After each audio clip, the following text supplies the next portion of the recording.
How responsible is the salon owner for the quality of all services coming out of that salon? This is a good one. We're going to talk about it right now on the Biz Talk.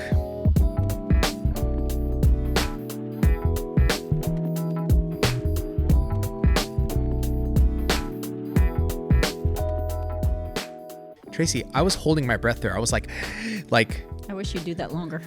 I can do it longer. So you pass out. And then once I'm down, are you going to kick me when I'm down? Because your breathing's annoying. Dude, that was the funniest video. I know we talked about this on here before, but still, that is so awful. You know, Kate and 8 plus 8 and whatever, Kate plus John, 8. yeah. John, whatever. Something. Where he's like breathing and she's like, stop breathing. Like, your breathing annoys me. I sent it to Tracey because like it's a joke that we always. It's a joke. I literally tell my husband that all the time though. I'm just like, will you stop? And he's like, what? I'm like, breathing. Jeez. That's poor guy. Frightening. Yes, poor guy. That's frightening. Oh my God. Stop breathing. All right. So is the salon owner responsible for the quality of all services? So somebody gets their nails done at a salon, they're not happy. Do they go talk to the salon owner and say, yo, I'm not happy with this tech services? Is the salon owner solely should they take all the responsibility here? Tracey Ryerson, I already know the answer, but please bless us with your beautiful answer. Do you guys just make these where I have to say yes and no? This is a true yes and no, though. It is. So, they're all true yes and no's. No, there's... Pick one. Pick one that wasn't a yes and no. Pick one that's not a yes and no? That I said was a yes and no. I can't remember all the episodes. Then how do you know it? You want me to go back and watch every YouTube video? Yes. And then spend my next 3 weeks? No. Yes and no. Yes and no, Habib. Yes and no. Go do it, yes. And then when I'm done, just say no. No. And then don't look at anything. So yes and no. I'm going to hurt myself, I don't know, by slapping me 6 times. Myself, like this. 6 slaps. Okay. Ouch. Let's continue. Can we continue? Is that weird? It's a little weird. So weird. But it's okay. We have weird here. We welcome weird here. I'd like to get to the answer, please. Before I get more weird, I'd like to get to the answer, please, because it's about to get weird! Exclamation point. I forgot what the question was. Seriously. Is the salon owner responsible for the quality of all services that come out of that salon? So if somebody complains, they go to the salon owner. Yes and no? Yes and no. So let me ask you a follow-up question. Well, is it... Instead of a follow-up question, let me interrupt you because that's what I do so well. Give me a scenario where it's a yes. I don't even know why I'm part of these. I don't know why either. I need somebody to help. What do you mean? You talk. It'd just be weird podcast with Habib and himself. I could do it. I could totally do it. Just see you running back and forth to the chairs. I don't need to walk back. I'll just I can talk for an hour straight. No problem. Know. Yes. Yes and no. Give me a situation where it's a yes, where the salon owner is responsible. What is that? You have employees. Okay, so meaning it's a commission. Commission or straight pay. So hourly. Hourly. Okay, so hourly plus commission. Yeah, not non-booth rent. It's not booth rent. So basically, they are employees of the salon owner. Yeah. And she's either paying them hourly, or kind of a split between hourly and commission, or just commission. Regardless, right. You're an employee. Mm-hmm. So in that situation, if the work is not to the liking of the customer, they should go to the salon owner. Correct. Yeah. It's like going to anywhere, a store. Correct. You go to the manager. You have a bad experience with one of the employees, you go to the manager. Right. And if you can't resolve it with the employee. Right. Obviously. Right. So I think in this situation, maybe just slightly different in that this employee gave you that service. So maybe you try to talk to the tech, right? Like, hey, I don't like the shape. Yeah. Or whatever. Can you fix it? Sure. Yeah. I mean, you don't manager. Yeah. I got to cut my hair a certain way for that. I need to talk to your manager. Yeah. explain to the tech what you know, if you can't explain it, or the service was just horrible, or they were rude or whatever, then you take it the next level. Right. But I guess ultimately it is the responsibility of the salon owner. Yes. Like, yes, because when the person doesn't pay, guess who they're not paying? they're the salon owner. That's exactly right. They have to be responsible for that. Okay. Then in a situation where it is not the salon owner's responsibility, what would that situation be? Booth renter. Okay. So this is interesting to me. Okay. Because although, like, I understand, technically they are not responsible, right? Because Technically is none ya business. don't ever do that again. None ya business, Habib. You know what's But- funny? I've never heard nunya before. Nunya.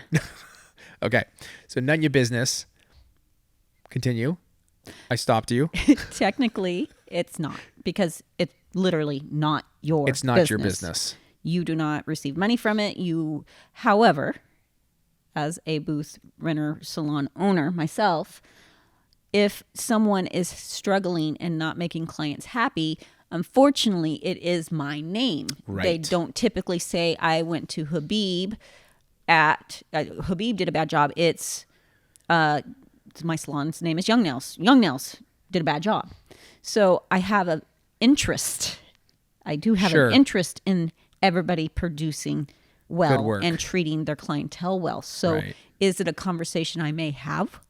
Will I maybe help them in, their nails and Right. what's going wrong? Because I want them to be successful Of in course. the salon also. yeah. And if they're having trouble, yeah.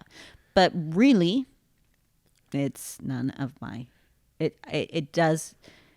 Someone comes to me, I'm going to say. Wait, who are you? Are you the salon owner? The booth renter. Okay. Owner of the, You're the and salon owner. and you're my booth renter. Yeah. I'm going to say, you need to go discuss that with Habib. Well, aren't you the owner of the salon, miss? Are we? Oh Lord, I'm in this role playing. I actually booth rent to Habib. He is his own business owner. So But this is Tracey Salon. Your name is up shut there. up. Wouldn't that feel good? Oh my God, that feels so good. You scared the crap out of me, man. Oh my God. I literally had flashbacks of when I was like 7 and my mom would scream, the shoe? yes, shut up to Greg and I. Like, you distorted the mic. Like, you screamed so loud. You scared. Am I red? Like, Sorry, Vic. oh my God. Sorry to our audience. I mean, also, Jesus, you scared the hell out of me. Vic, keep all that in there. It doesn't matter how much they want to talk to me about it. Yeah. It's still not my business, so I can't do anything about it. Right. Now, have I gotten involved? Yes, because the booth renter asked me to get involved. Okay, so that's different. Yes. Yeah. She Can I get some advice? did not or- know how to handle the situation. Yeah. She asked me to talk to the person. Right. So it's kind of interesting because you're not really a salon owner at that point. You're a space renter. Yeah. Is what you are. It would be like going to the person that's leasing Marshalls, their space, and complaining about Marshalls. Right. I want to talk to the owner of the building. They wouldn't take my clothing back that I wanted to return. Right. Not much I can do about it. Yeah, it's a very similar situation. It just can get mixed up. I can see that happening. Now, if, like, in your situation, you said the tech asked you for some advice or some guidance? She asked me to handle a situation. Basically, what happened is there was a girl that was having an allergic reaction to product. My advice always is stop services when someone's having an allergic reaction. It doesn't get better. This girl, who was of age, by the way, she was over 18, Okay. insisted for this tech, which was her decision. She's a booth renter. I wasn't there when she did it. She went ahead and did acrylic. Well, she had more of an allergic reaction. Had to go to the doctor, and her parents, though she was over 18, the father was on the phone screaming at the tech, and she did not know how to handle it. So she asked me to handle it for her. Jeez, man. And first of all, I can't believe I just said jeez. Jeez. But let's ignore that. What did what did you do? The father did not. The father was given misinformation. He was not told that his daughter, who is over 18, insisted on getting the service. Once I told him that, it was done. But she just literally couldn't handle the situation. Yeah, that's tough. Okay, so I can see that. So, like, I don't know if this is really for the tech or for the consumer, but both. Yeah, for both, I would say. It should be known that there are these different situations that are going to come up, you're going to come across. But it's good to know. Like, even I think a lot of techs, there is this sort of mixing of like, am I commission or am I booth? Like, they're confused. It's a big one, right? It's a big one. I think I talked to I forget where it was. I think it was a show. There was actually like tax services and stuff like there, and they said that like 90% of people who don't think should be taxed that are running under booth rent are not actually booth rent. They have employees because if you are a booth renter, you cannot be told your hours, your prices. You have a key and you can come and go as you want. That's right. Everything is as you want. Yeah. So the minute you're being told hours, pricing, any of that, you're not a booth renter. Yeah. I know every state differs on all that, and right? This has been a while, so things may have changed. Totally, but generally speaking, right, to our knowledge, that's the case. We hear it all the time at trade shows. There's this blending of, and I think that's why this question maybe came up, is because there is a true blending of, am I an employee? Am I booth rent? I work in this salon, I'm booth rent, but I have a key, but I don't buy my supplies, and I'm like, there's like this weird mix. They told me I could only use this product. I'm not allowed to do this product. Right. Yeah. Right. And so when there's a complaint or somebody has an issue with their nails, who do they go? Like, do they talk to the salon? Should I? Because I'm technically booth. That can get confusing. It can get very confusing. And you know what? I think this is a good education for consumer, because probably a lot of consumers don't realize that booth rent situations go on in salons. Yeah. You walk in a salon, you think it's one salon, one business. Yeah. When it's actually multiple businesses that are going on in that salon. That's exactly right. Especially if it's a lot of the like a full service salon, right? That has hair and nails and skin, like that has everything. It's all mixed. They might. I don't know if there's a blending of like hair's employees, and mostly it's all booth rent, right? I mean, it's mostly hair. I think hair, there's a lot of booth rent, right? Oh yeah. Well, it depends what state, because some states you can't don't allow it. Yeah, California, I think it's very. Most law is booth rent. Is booth rent. But I've seen some techs have told me, like, I work in this hair where it's commission, but they're booth renting my space to me and this other girl for just the nails. So they had it like separated. They have it mixed. Yeah. Which is interesting, and you can do that as long as that person has a key and everything and come and go in as they please.